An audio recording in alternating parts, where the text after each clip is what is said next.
लेकिन बात सुने, जितने हजारों लोग खड़े, हर बंदे का अपना नजरिया, अपनी सियासी सोच है।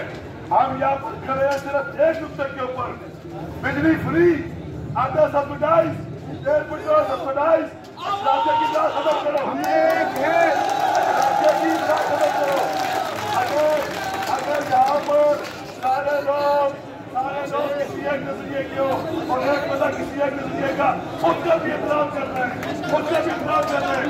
कोई ऐसा नारा नहीं लगाना कि जिससे हमारी तहरीक को नुकसान पहुंचे। बहुत सारे लोगों ने साझे की है। कोई कहता है ताजों के बारे में कहते हैं हम ताजों के पीछे नहीं चलेंगे। खुदा की कसम, यह दुनिया की वह ताजर कम्युनिटी है जो ताजर कभी भी अपने कारोबार का नुकसान नहीं करता। लेकिन हमारे ताजर